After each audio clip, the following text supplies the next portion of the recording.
नमस्कार। मेरा नाम डॉक्टर मीना महाजन है और मैं अक्सर आपसे अपने जीवन में गुरु के महत्व का वर्णन करती हूँ और जो सनातन धर्म पद्धति में गुरु का महत्व बताया गया है उसके बारे में अक्सर आपको बताती रहती हूँ। Guru, who is like the navigator of our life. आज कुछ पंक्तियां आपके सामने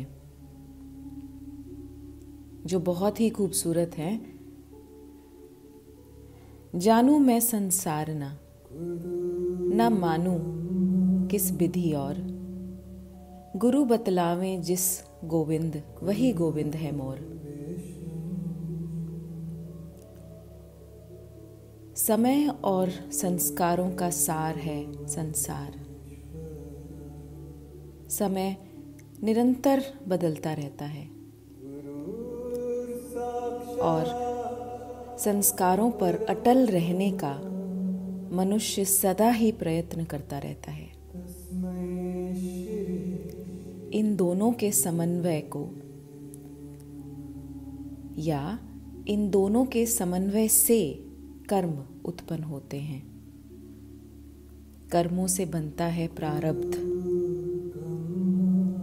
और प्रारब्ध से व्यक्ति का नया शरीर और शरीर से संसार।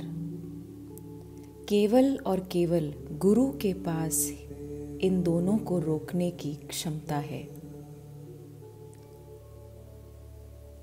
पर पहले कोई उनकी बात सुनने के लिए रुके तो सही। कोई विरला ही ऐसा कर पाता है। समय के भाव की चिंता किए बिना, संस्कारों की पहनाई लज्जा की चादर को उतार कर कोई विरला ही गुरु प्रेम में लिप्त उनकी सेवा में रत हो पाता है। ऐसा क्यों होता है ऐसा? क्यों हर व्यक्ति इस समय सीमा को जानते हुए भी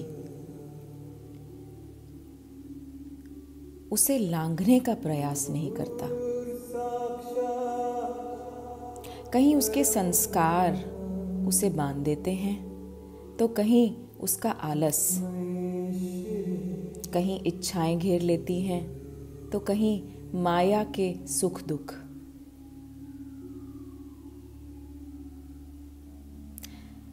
किसी के जीवन में समता कहीं त्रिमंत्र भी दिख जाए तो वो उस पतली सी डोर को पकड़कर ही अपना जीवन काट लेता है।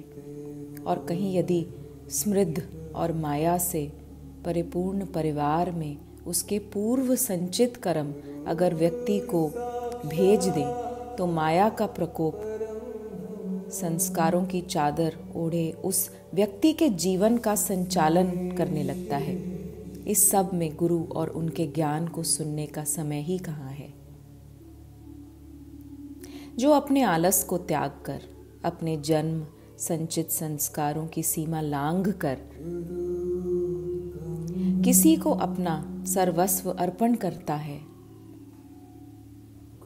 तो ये जान लीजिए कि वे समता के अर्थ को जानता है। वह जानता है कि इस संसार में यदि कुछ स्थायी है तो वो है आनंद, और आनंद कोई माया की वस्तु नहीं। इस संसार में कहीं भी नहीं मिल सकती। इसलिए आनंद प्राप्त पुरुष ही बता सकते हैं कि उन्हें ये कहाँ से मिली।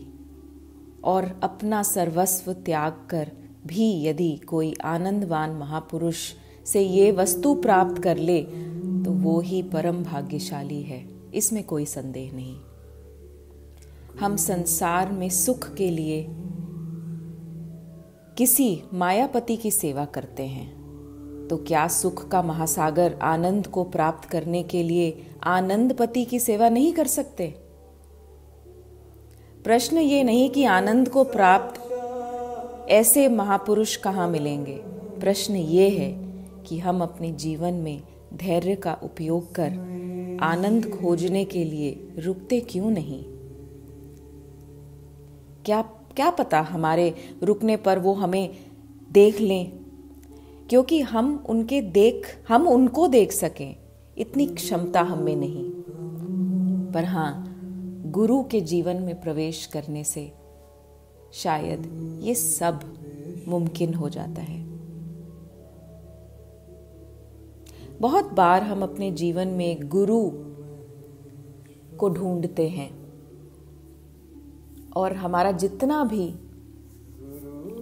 पुराना वैदिक ज्ञान, वैदिक परंपरा है, उसमें गुरु को बहुत श्रेष्ठ दर्जा दिया गया।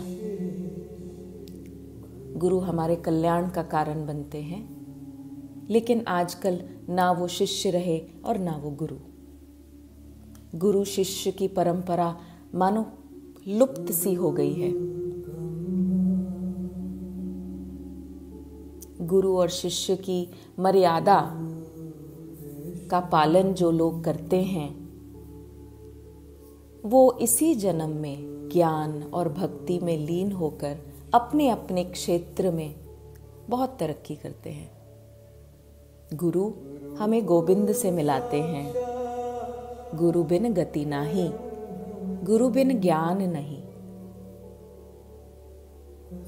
गुरु ज्ञान का स्रोत हैं। गुरु को समर्पण करने से हम केवल ज्ञान की प्राप्ति कर सकते हैं, जो हमारे जीवन में अलग अलग क्षेत्र में काम आता है और हमें ऊंचाइयों तक लेके जाता है। शायद गुरु का मतलब, शायद गुरु शब्द का मतलब बहुत सारे लोगों को नहीं पता। और इस छोटे से पॉडकास्ट के जरिए मैंने एक छोटा सा अटेम्प्ट किया है कि मैं आपको बता सकूं कि गुरु शब्द का मतलब क्या है और गुरु किस तरह ज्ञान देकर हमें आनंद की प्राप्ति कराते हैं। और जब तक आनंद नहीं होगा आपके जीवन में, तब तक आप भटकते रहेंगे, तब तक माया में विलीन रहेंगे और माया आपको बार बार और लगातार धोखा देती रहेगी। इसलिए गुरु का अपने जीवन में महत्व समझिए और गुरु को प्रवेश दीजिए अपने जीवन में। धन्यवाद।